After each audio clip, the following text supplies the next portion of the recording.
What's up, guys? Coming to you today with a full slate of NBA action here on Wednesday, November 26th. I'll give you my favorite picks on the side and over-under on each game and look at some player props, actually a bunch of player props this one, and I'll give you my favorite underdog pick of the day and my massive lock. So slam that like button and subscribe to the channel and make sure you keep seeing these videos every single day and let us know what you're thinking in the comments. I personally read and answer every comment I get. Check the pinned comment throughout the day to see our favorite picks, and you should definitely check back a couple of times throughout the day to see if there are any changes with injury news coming out and starters being confirmed. Yesterday, guys, still quite a bit going on. The big deal right off the bat was a terrible performance there from the Hawks. They end up straight up losing 132 to 113 there against the Wizards.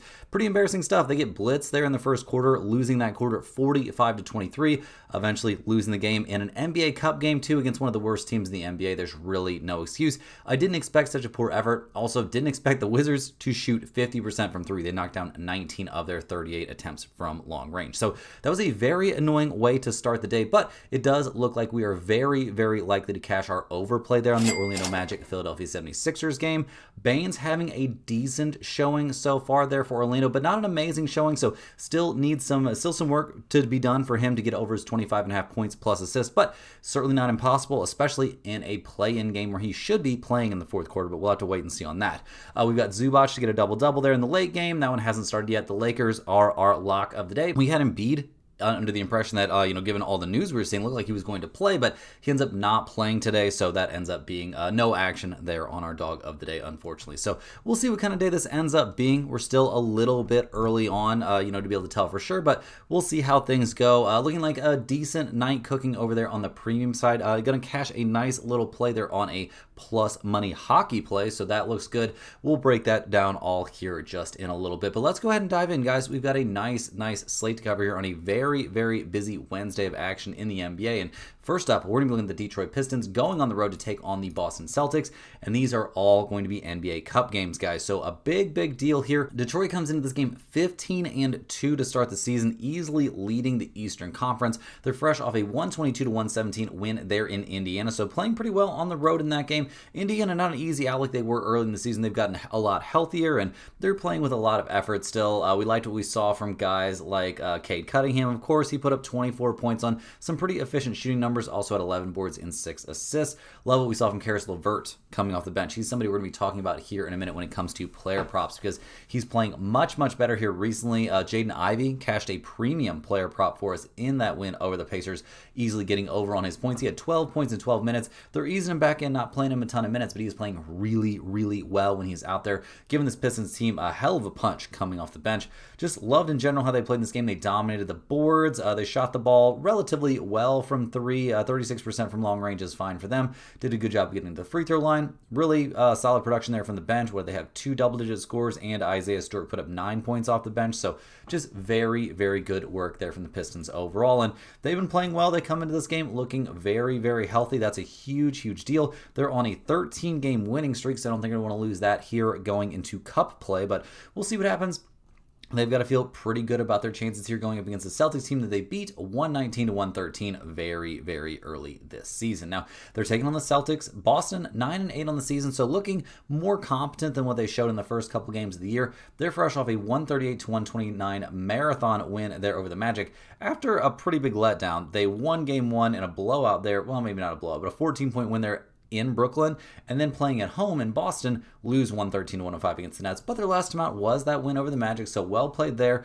The Celtics just shot the lights out in that game, 15 of 33 from distance. Not something I necessarily think they're capable of repeating, but we'll see. We liked what we saw from guys like Jaylen Brown continues to put up great numbers, taking a ton of shots, but 35 points on 26 shots is not too bad. Pritchard showing that he has what it takes to be an NBA level starter. He played really well. 19 points, 9 of 16 from the field, 8 assists. He was a plus 15.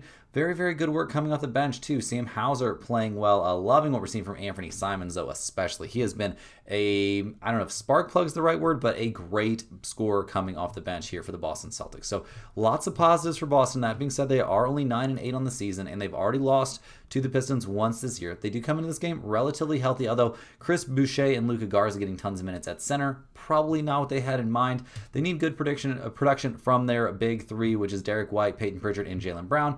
and Anthony Simons coming off the bench as a little, 1A option. So we'll see what happens in this one. They definitely have work to do here. That's why they're getting 3.5 points playing at home. We've got a total of 228.5. Detroit is 5-3 against the spread playing on the road this season. They are 10-6-1 to the over. Boston 4-5 against the spread at home. They are 10-7 to the under. In terms of a total in this game, I will lean just slightly towards over 228.5. I think both teams come into this game shooting the ball relatively well. I think we could see that continue, although the defense does tend to go up a notch here in these cup games. So we'll see if that actually happens. In terms of a side, I will lean a bit towards the Pistons here, -3.5. They've just been so solid on the road this year. They're healthy. They're playing really well. The Celtics are a decent team, but I don't feel like this is a great matchup spot here for Boston. A lot of size there on the Pistons, and that seems like it could bother the Celtics here. So I definitely think the Pistons here -3.5 is going on the list. I've also got a couple player props that I like for this game quite a bit, and I'll take Cade Cunningham here to rack up a double-double in this game at -105. He's had a double-double in each of his last 5 games. He is always a threat to go off for a triple-double. Here going against a Celtics team that doesn't do much on the defensive end, I think he has an excellent 9 scoring, and it's not like they're going to be getting in his way too much on the glass either. They're definitely lacking some size, so really a chance that he could cash this in multiple different ways. He could have single-digit points, insanely unlikely, but still put up double-digit assists and rebounds or any mix of that. So I think Cade to get a double-double in this game is a very solid value at a very reasonable price. I'll also take Karis LeVert here over 8.5 points at -105. He crushed this number against the Pacers his last time out and is the primary scoring option coming off the bench right now for the Pistons. When his shot is falling from distance, he's dangerous. I think we see a very good night from him in this one against a Celtics second unit that is really not known for their defense. I mean, do we really think Anthony Simons or Sam Hauser is going to be slowing him down? Like, that doesn't seem like it's going to happen to me. So LeVert here to get to 9 points definitely has a chance to make the pinned comment as well. Next up, guys, we're looking at the New York Knicks heading to Charlotte to take on the Hornets. The Knicks at 10-6 on the season have been a little bit all over the place. They've obviously dealt with plenty of injuries and all sorts of moving parts there. So we'll see how it goes down the stretch for them. I mean, they're coming off a 113-100 win there at the Barclays Center, taking care of business against the Nets. We liked what we saw from Cat in that game, a monster 37-point, 12 rebound performance. He was a team best +25 there in the plus-minus column. Josh Hart, piling up all the statistics like we're used to seeing. Mikal Bridges shooting the ball pretty well and putting up 16 points. Jalen Brunson, 27 points, 10 of 19 from the field, 4 of 9 from 3. Finding that 3-point shot is pretty clutch for him. He needs them to be respecting his 3-point shot. That enables him to draw a lot more fouls. Now, the bench is getting a little bit thin. Even the starting lineup's getting a little bit thin. Miles McBride playing 30 minutes there as a starter. Not exactly what you want. Yabusele getting 12 minutes off the bench. Thought he'd get more minutes off the, right off the rip this season. That wasn't the case. He was fine, I guess. I think he would do more work there on the glass. Jordan Clarkson's really been the main scoring punch for them off the bench. 20 minutes, 12 points, 6 of 12 from the field. He was 0 of 6 from 3, though. Got to start knocking down those long-range shots. Something that he's definitely shown he's capable of, just didn't shoot the ball that well that night. As a team, they shot 34% from 3, only had 14 free throw attempts in the game. That's part of why this was kind of competitive. Brunson, only 3 free throw attempts in a game. You don't see that too often. So we'll see what they can do in this one. Obviously, the injury report is always a big deal there for the Knicks. OG Anunoby and Landry Shamet both listed as out for this game. OG, he's going to be reevaluated here in a couple weeks. That hamstring, not something to mess with. And Landry Shamet, that sprained right shoulder, that did not look good. We'll see when he's back, but I would not be holding my breath. I don't think that's going to be happening anytime in the not too distant future. Other than that, they're healthy and ready to go. So we'll see. Obviously, you got Brunson, Bridges, Towns, and Mitchell Robinson ready to go. You got a pretty decent lineup. We'll see how much success they can find with this lineup here as they go on the road to take on the Charlotte Hornets. The Hornets are 4-13 on the season. They've lost 6 straight games. Their last time out was a 3-point loss in Atlanta against the Hawks. So they played a pretty good game there. Concanupple is starting to look like he should be in the conversation as the maybe most valuable, maybe best player on this team. It's getting a little bit out of hand.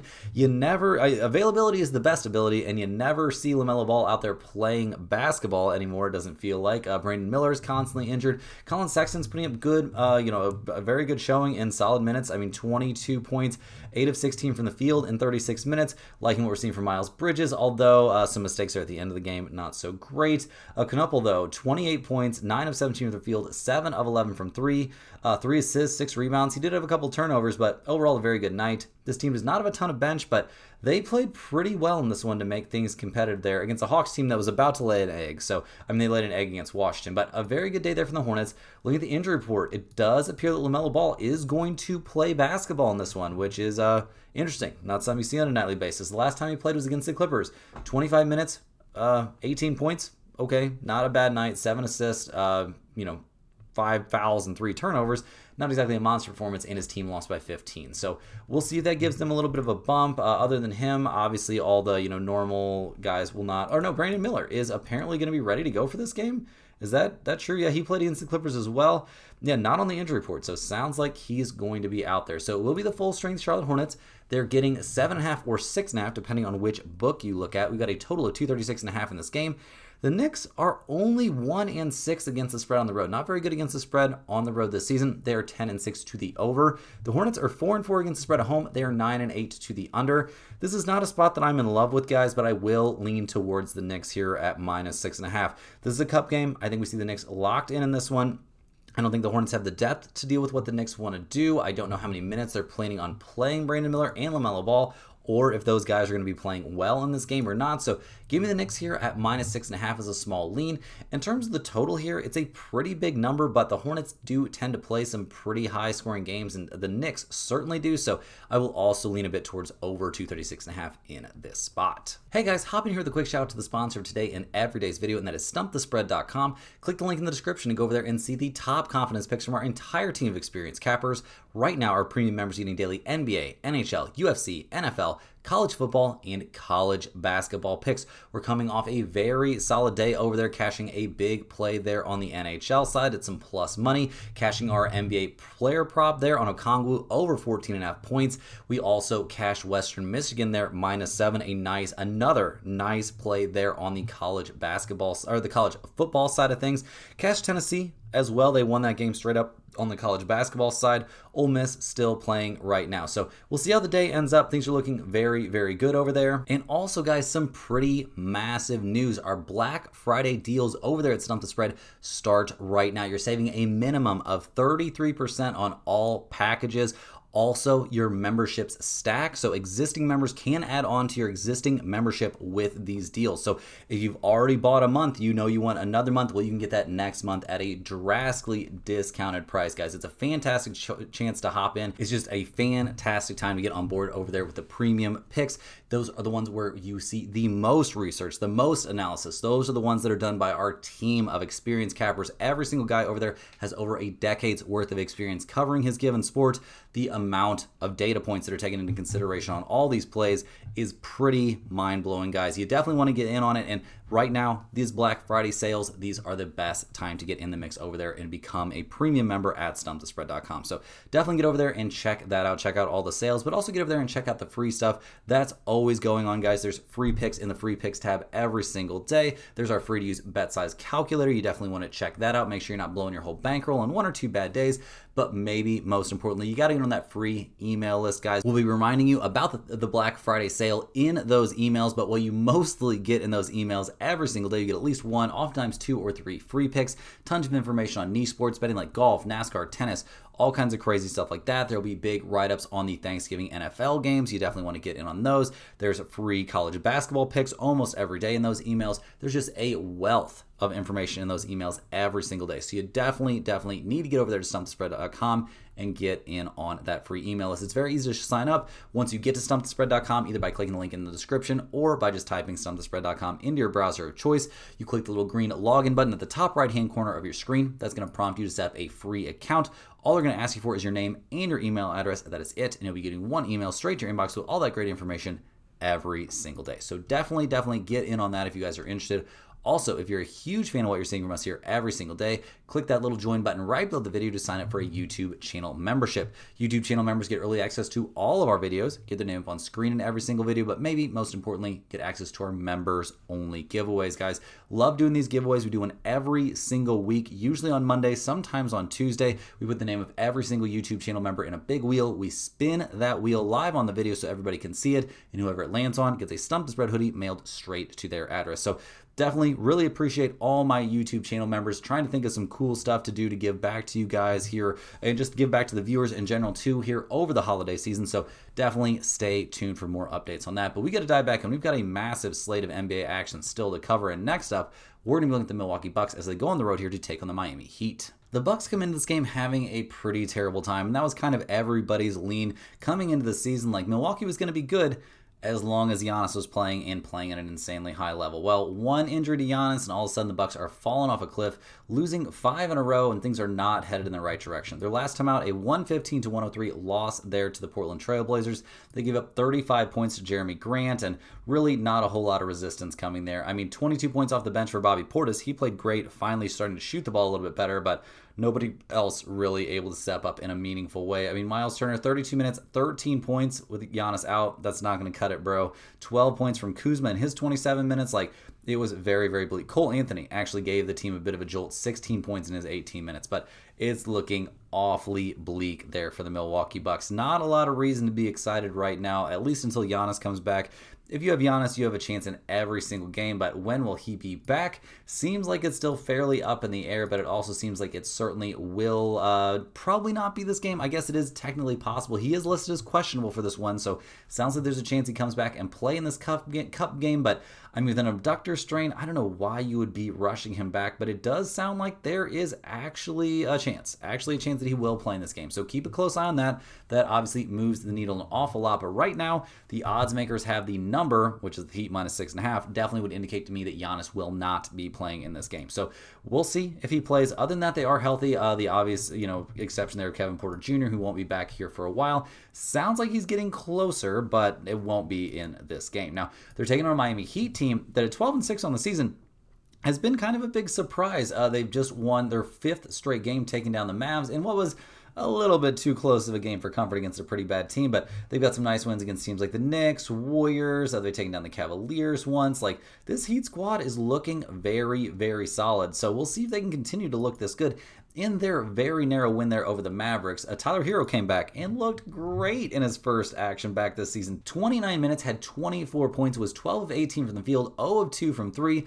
Pretty exciting to see him just trying to get to the rim here in the early goings. Very solid stuff from him. Kel'el Ware played great alongside Bam. 20 points and 18 rebounds for Kel'el Ware. 17 points and 6 rebounds there for Bam. Great work there from the bench. 13 points from Jaime Jaquez Jr. He's played well off the bench, and they won this game despite shooting only 5 of 27 from 3. So tons of reason for optimism now for the Heat. They're finally getting healthy, and this happened despite missing Norman Powell. So maybe getting healthy is the wrong word. They're getting some guys back, but they're still not fully healthy. They're not at 100%, and this team is only going to get better. It sounds like Norman Powell is going to play in this game. He's listed as probable, so it seems like he'll be out there. Wiggins, with his hip issue, is questionable. His presence or absence doesn't really bother me too much, but they do need Jaime Jaquez Jr. coming off the bench. He's a big scoring punch coming off the bench for them, so we'll see if he's able to go. He is questionable there with that hip issue. But the Heat, the next man up mentality really has been working out for him, and just in general, they've been playing great. Having Tyler Hero back is awesome. Puts Davion Mitchell in there as the second option coming off the bench. A solid point guard coming off the bench is a big, big deal, and he's going to kill coming off the pine. So loving what we're seeing right now from the Heat. They're 6.5-point favorites in this game. We've got a total of 233.5. Milwaukee is 2-5 against the spread on the road this season. They're 10-8 to the over. Miami is 7-2 against the spread at home. They are 10-8 to the over as well. I do think 233.5 over 233.5 is very, very live in the spot. I think we'll see plenty of offense in this game, and both teams are incentivized to run up the score if given the chance, since this is an NBA Cup game. I also do like the Heat here at minus 6.5. Now, I'm a little bit worried about taking this number just on the off chance that Giannis would come back and play, so keep a close eye on that. But even if he does, I don't dislike the Heat here. You just get him at a much more reasonable price if Giannis ends up playing, but I do tend to lean against him playing here. Like, what's really the point? I guess we'll have to wait and see, but I do like the Heat here, and I do like the over. Rolling along through these games, we're looking at the Indiana Pacers heading to Toronto to take on the Raptors. The Pacers are 2-15 on the season, having a rough time. They dealt with a ton of injuries. Already know Halliburton all season long, so we'll see how it goes. Their last time out, a 122-117 loss there against the Pistons in a game that was actually pretty competitive. They also gave the Cavaliers a real game, eventually losing by 11 in that one, but they're getting healthy. They're playing some real basketball. They did get blown out by the Raptors, though, at home home a few games ago. Were they at full strength for this one? Siakam did play. We did see Nembhard, but did not see Mathurin. So definitely was not the full strength Pacers in that game. Their last time out against the Pistons, they were much closer to full strength. Siakam continues to just play well. He just puts up his numbers. Got to give him props. A consummate professional there. Nembhard and Mathurin didn't play great. TJ McConnell played really, really well off the bench. They're giving him some nice scoring punch off the bench. Jarris Walker actually was the leading scorer off the bench. 21 points, 5 of 6 from 3, 8 of 10 from the field. A very nice day out there. So we definitely have some bright spots here for the Pacers. Ben Shepherd getting minutes, though, is a pretty bleak proposition. He had 0 points in his 23 minutes. 0 points, 1 rebound, 1 assist. Yikes, that's pretty brutal. So we'll see what the Pacers can do in this one. Looking at their injury report, they're looking, as healthy as they can be. Obviously, no Obi Toppin. Seeing him still in crutches, that's a tough look. But you got Nembhard, Mathurin, Siakam, Isaiah Jackson all ready to go. TJ McConnell, Jarris Walker all ready to go. So they're a fairly healthy team going on the road to take on these Toronto Raptors, who are killing it. They're 13-5 on the year. They've won 8 straight games. They just beat the Cavaliers by 11, albeit in a home game there for the Raptors, but still a very solid showing. In that win, we liked what we saw from Brandon Ingram. He had 37 points in his 37 minutes. He's been catching a lot of flack. I will say he's a little bit of an isolationist kind of player, but when you're making your shots, it looks pretty freaking good. We liked what we saw from Scotty Barnes, 18 points in his 38 minutes. He played well. Really a group effort there coming off the bench. Some pretty decent numbers. Not an incredible shooting night overall. They only shot 28% from 3 and still knocked off the Cavaliers by 11. So a very, very good night out there, mostly thanks to a great game from Brandon Ingram. So you got to love that if you're a Toronto Raptors fan. You have to love the way things have been going. They come into this game looking relatively healthy, with the big exception being RJ Barrett. Dealing with that knee issue, he will not play in this game. There's not a lot of clarity on when he's going to be back necessarily. He's listed as day-to-day, so we'll see, but RJ Barrett certainly will not be playing in this game. So looking at the numbers, the Raptors are 9.5-point favorites here at home. We've got a total of 235.5 in this game. The Pacers are 3-6 against the spread on the road this season. They are 10-7 to the under. Toronto 4-4 against the spread at home. They are 10-8 to the under. I haven't taken many, if any, underplays so far this season, as everyone has been trending towards the over, but I do think this is a good spot to take the under. Both these teams try on defense. I think at least the Raptors are for sure in a regression spot, for shooting from distance, especially Brandon Ingram. So I do think we're going to see a little bit lower scoring of a game in this one. If you're begging me for a side, I will lean just slightly towards the Pacers in this one, getting 9.5 points, but not exactly a pinned comment play. I do actually think that under, though, has some very real value. Next up, guys, in one of the biggest games of the entire day, we've got the Minnesota Timberwolves going on the road to take on the Oklahoma City Thunder. Now, the Timberwolves, they are 10-7 on the season. They're in a big bounce back spot after losing by 1 point in Phoenix and losing by 5 points in Sacramento. Not exactly a great look. This Timberwolves team appeared to probably get worse in the offseason, and it turns out that was almost certainly true. 43 points in a wasted overtime effort there from Anthony Edwards as the Timberwolves eventually lose by 5. 15 points off the bench from Naz Reid. Not a great shooting night, though. This bench is looking, pretty freaking bad, guys. I don't have any way to really sugarcoat it. It's looking bleak. They just didn't have any answers in their last game. They couldn't slow down Keegan Murray. They couldn't slow down DeMar DeRozan. They also had no answer for Malik Monk coming off the bench. A really, really rough performance there from the Timberwolves, who had to be searching for answers at this point after a couple of really tough losses. They do come into this game fully healthy and ready to go, so they don't have any sort of injury problems to, fall back on, and it's not getting easy for them in this one. They're going on the road to take on the toughest team in the NBA, and that's the Oklahoma City Thunder. The Thunder, they are 17-1 to start this season. They're on a 9-game winning streak. They just demolished the Blazers by 27 their last time out. They played the Kings the other day, won that one by 14. They beat the Jazz by 32. These games are not even staying competitive. The Thunder are just that good, and they're not even close to full strength right now. Massive game from SGA. 37 points, 13 of 18 from the field, 2 of 3 from distance, 9 of 9 from the free throw line. He was a plus 27. Nothing major from Chet. Only 5 points from Chet, 7 points from Carson Wallace. The bench looked okay. Isaiah Joe had 10. Caruso had 5. Everybody was scoring. Everybody's playing well. As a team, they shot 42% from long range. They did a good job on the boards, and they just suffocated the Portland Trailblazers with defense in that game. It was a brutal, brutal performance there from the Thunder, and they just continue to look better and better this season. They're nowhere close to full strength. It's actually nuts. Now, looking at their injury report, SGA is actually on there. He's listed as questionable due to an illness.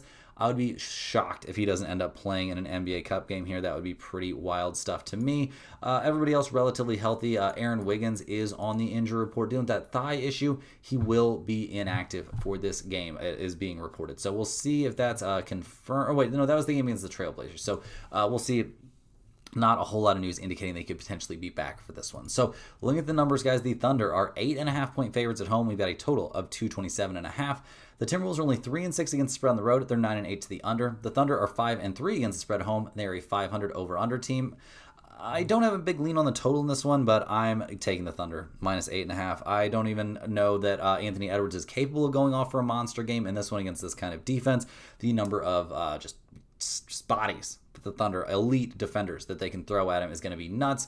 They also have what it takes to at least slow down and not completely bottle up Julius Randle. I think the Thunder are going to win this game comfortably by double digits. That's kind of turning into their thing. They blow you out, and in this game, they're even incentivized to blow you out by a ton because it's an NBA Cup game, so definitely give me the Thunder in this one playing at home. This one has a great chance to make the pinned comment. Next up, guys, we got the Memphis Grizzlies going on the road to take on the New Orleans Pelicans. The Grizzlies at 6-12 on the season are having pretty much a nightmare time. All the Ja drama, like he's getting in arguments with Klay Thompson while Ja's not even playing. I saw a crazy stat. Klay has played more games since coming back from his missing 900 and whatever days it was, that insane time off where he blew out his knee, then blew out his Achilles. He's played more games since coming back than Ja has played. So it's absolutely nuts. In their last game, guys, the Grizzlies lost 125-115 against the Denver Nuggets. I guess they kept things relatively competitive in that one. Jaren Jackson Jr., a minus 27, had 16 points, 22 points from Jalen Wells. He played pretty well. Cedric Howard, a down shooting night, though, for sure. Jock Landale actually went nuts, 26 points off the bench, shot the lights out in that game. Cam Spencer really playing his way into some more minutes there, playing really well. They shot 34% from three. They lost the battle of the boards pretty convincingly, and this was all against a far from full strength Nuggets squad. So yeah, things not looking very good there for the Grizzlies. We'll see what they do down the stretch. Obviously, lots of news swirling that they could potentially trade away Ja, who is going to be missing at least another week, probably more than that if I had to guess. Zach Edey, he is questionable for this game due to a migraine, so we'll see if he ends up playing in this one or not, but it does sound like it's actually kind of up in the air, so that's a little bit weird, a little bit concerning. Now, they're taking on a Pelicans team that's even worse than them. New Orleans, 3-13 on the year. They are fresh off a crazy 143-130 win there over the Bulls. Not something you see every day. Zion playing well, 29 points in his 30 minutes, 13 of 16 from the free throw line, so getting to the line with regularity. Trey Murphy actually led the team in plus minus, though a plus 20 for him, scored 20 points. Very solid day. The bench was okay. Actually, no, the bench was excellent. Yeah, 4 double-digit scores coming off the bench. Alvarado playing well. Just some really good numbers there across the board for the Pelicans against a Bulls team that doesn't exactly play a ton of defense, so I don't want to freak out too much, and we'll see what they can do in this one. Now, Herb Jones looking like he will miss this game, but Zion is reportedly going to play. Yeah, Jones is going to miss this game for sure. Jordan Poole still sidelined. Is he getting any closer to playing? I mean, he confirmed won't play in this game, so we do know that. So looking at the numbers, the Pelicans are getting 2.5 points here at home. We've got a total of 233.5. Memphis 2-6 against the spread on the road this season. They are 12-6 to the under. The Pelicans 5-4-1 against the spread at home, 10-8 to the over. I would maybe lean slightly towards the over in this game and maybe just a hair towards the Grizzlies just because they're playing a terrible opponent. But guys, I'm not getting involved in this game. These are two horrible teams. I don't trust either one. This is not something that I'm looking to have any sort of major action riding on whatsoever. Next on the docket, and potentially the biggest game of the day of big games here in the NBA, we've got the Houston Rockets going on the road to take on the Golden State Warriors. Now, the Rockets, they're 11-4 on the season. They're coming off a 114-92 win there in Phoenix, but they've been far from full strength. But a solid win over a decent Suns team while being not at full strength is encouraging. Liked what we saw in general. Jabari Smith Jr. is having a great season. I guess all those Rico Hines workouts are really paying off. He's shooting the ball extremely well, both from distance and from mid-range. He was a plus 23 in the game. We liked what we saw from Amen Thompson. 28 points from him, a very solid shooting night. Even knocked down a 3 and all 7 of his free throws, so a monster performance from him. Alperen Sengun didn't even have to go that nuts. He had 18 points, 5 rebounds, 5 assists. Reasonable but not insane night from him. So lots to like there. Steven Adams playing okay off the bench. A great day from Aaron Holiday off the pine. He shot the ball extremely well. 6 of 10 there from long range. giving it back to the Suns bench. It was pretty cool. A good night out there from Aaron Holiday. You love to see it. Now, in general, the Rockets coming to this game far from full strength. Obviously, no Kevin Durant is a big deal, and Steven Adams has now been downgraded to officially out for this one. So that's not great. They're going to be lacking a good amount of their size. Kevin Durant missing this game for the birth of his kid, apparently, at least according to the gossip columns there on Twitter. But the important thing for us is that he is sidelined for this game. Now, we'll see what they can do here as they go on the road to take on the Golden State Warriors, who are 10-9 on the season. They're coming off a desperately needed 134-117 win there over the Utah Jazz. The three they lost before that, though, falling against the Magic, Heat, and Blazers. Those are not games you're supposed to be losing if you're a Warriors team and you're looking to actually contend. The whole Kuminga situation is definitely getting weird. That is a problem. This is a team. If you want to be good, you don't have these kind of distractions. Well, they've got these kind of distractions. They can thank the front office for not finding a way to move Kuminga in the offseason. Now, in that win over the Jazz, great stuff there from Curry. He put up 31 points, played great. Moody bounced back a little bit, although not a great shooting night.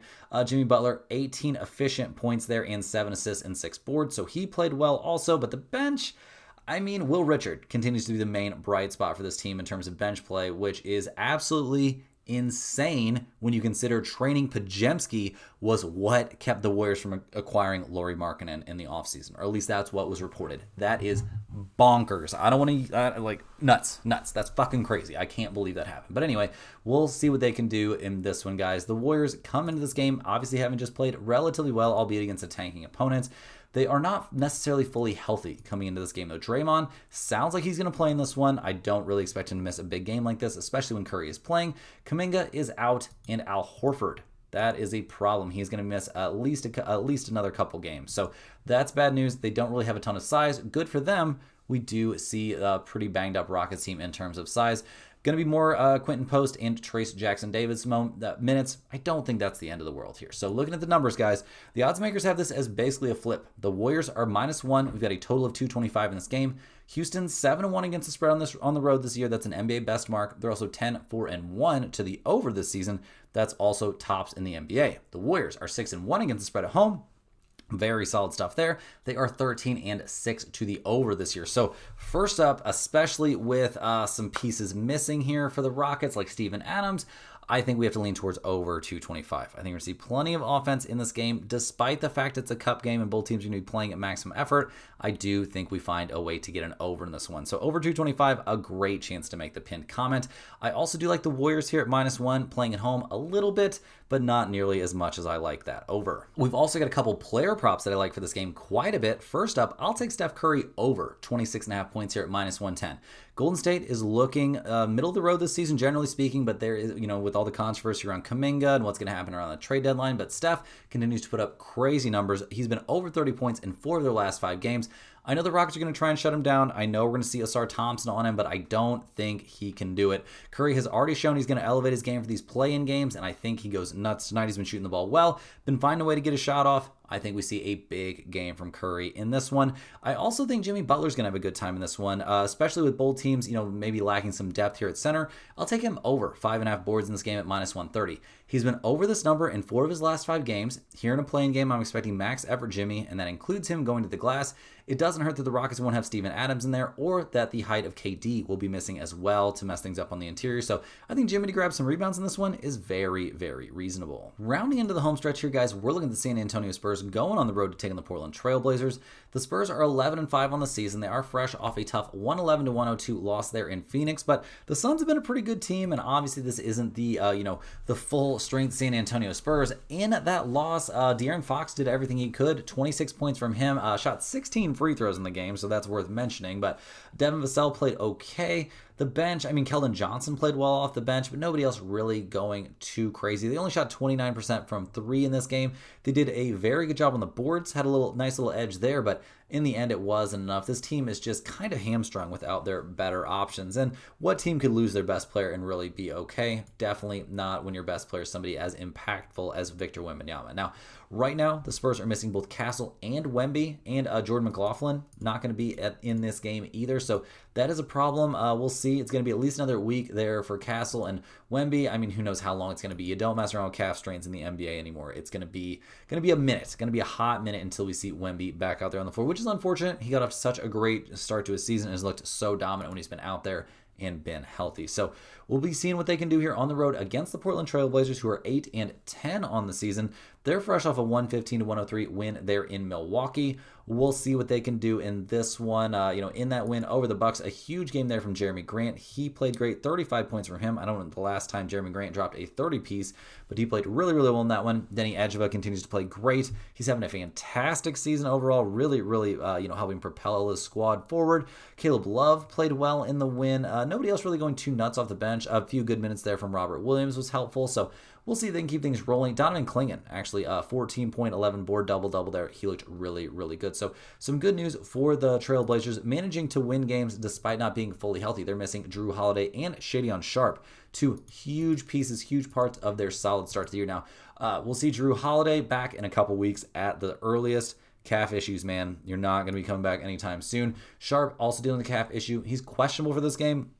I'd be pretty surprised to see him out there, if I'm being completely honest. You don't mess with calf issues, even if it's a play-in game. So, looking at the numbers, guys, it does make me think that the Blazers are going to be at least closer to healthy. They're -2.5. We've got a total of 237.5 in this game.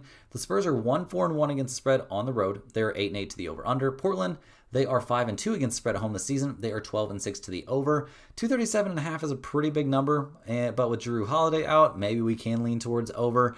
I don't love it. I don't really love much from this game, if I'm being honest. I will take the Spurs with De'Aaron Fox out there, +2.5 in this game, but it's not a play that I'm necessarily in love with, but I do think it has some value, and, getting that plus money, or, getting that plus number there with the Spurs is intriguing, so this will go on the list as a potential dog of the day. Last but not least, guys, we've got the Phoenix Suns going on the road here to take on the Sacramento Kings. Now, the Suns at 11-7 have actually been slightly better than projected coming into this season. They are fresh off a 114-92 loss there against the Rockets, but they had won 3 straight before that, taking down the Blazers, Timberwolves, and Spurs. So honestly, it has not been a terrible season there for Phoenix. They have dealt with some injuries here lately and weren't at full strength for that loss against the Rockets, but the Rockets were far from full strength in that game as well. Now, in the loss, the Suns got big production there from Dillon Brooks, who's played really well offensively this season, better than I really thought he was capable of. He had 29 points, was 11 of 22 from the field, 2 of 8 from 3, also gets to the free throw line a decent amount. All that being said, he was a -14. Devin Booker played terrible, though.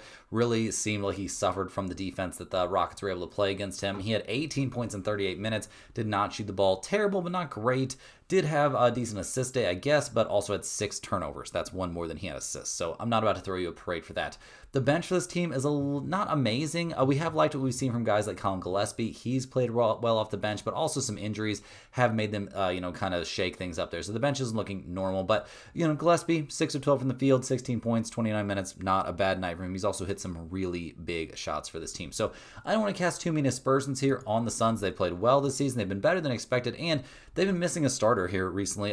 Grayson Allen has been missing time dealing with that quadriceps issue, and he's officially been ruled out for this game. So we'll see when he's able to come back, but it will not be for this one. They're also not going to have Ryan Dunn in this game. Definitely someone who they miss, especially defensively. That's not great for him to be out. Dealing with that wrist issue, will not play in this game either. So we'll see what they can do here on the road, going up against the Sacramento Kings team that in their last couple of games have all of a sudden tried to turn their season around. I'm not sure what the impetus behind this was, but they're coming off a 117-112 win there in overtime over the Timberwolves. In that game, we saw DeMar DeRozan play really, really well. He put up 33 points there in 32 minutes, 9 of 16 from the field, 0 3-pointers attempted. He did make all 15 of his 15 free throw attempts, so let's not freak out too much, but a good game. We also liked what we saw from Keegan Murray. He's been really, really nice for this team since coming back. He was 10 of 19 from the field, 3 of 5 from 3, and had 14 boards in his 44 minutes, so he's looking really, really good. Apparently that thumb's going to be fine. Zach LaVine was terrible in this game, but good production off the bench. Precious Achiuwa putting up 10 points, and Malik Monk, 22 points, 9 of 18 from the field, 2 of 7 from 3. They managed to win this game despite shooting only 7 of 26 from long range. A very good day out there from the Sacramento Kings, who are only 5-13 on the season. So it's not like they're out of the woods or anything like that, but it's looking a bit better, and we'll see if that continues to look that way. Drew Eubanks getting the minutes there at center. Everybody's pretty much healthy and ready to go. Dennis Schroeder could potentially miss this game. He's questionable. We don't have any clarity on why he's questionable. apparently we don't know why he's questionable for this game. That's pretty weird. I can't find any clarity on what is actually wrong with him. So maybe no Schroeder in that game, but that just means more Westbrook and Malik Monk minutes and Keon Ellis minutes. I don't think any of that is a bad thing. So looking at the numbers here, guys, the Kings are getting 3.5 points at home. We've got a total of 234.5 in this game. The Suns are 3-4 against the spread on the road. They're 10-8 to the under. The Kings are 2-6 against the spread at home. They're 9-9 to the over-under. I don't have a huge lean on this game. I will take the Kings getting 3.5 points here, though. I don't think it's a terrible spot. I think there's some reason for optimism here, but I am a little bit worried about this one. Although, it's a day that we're a little bit short on underdogs that we love, so this does have a potential. It's going on the list as a potential dog of the day on a day where either the Spurs or we see the Sacramento Kings here as likely to be our underdog play. So we'll just have to wait and see which one of these actually makes it in.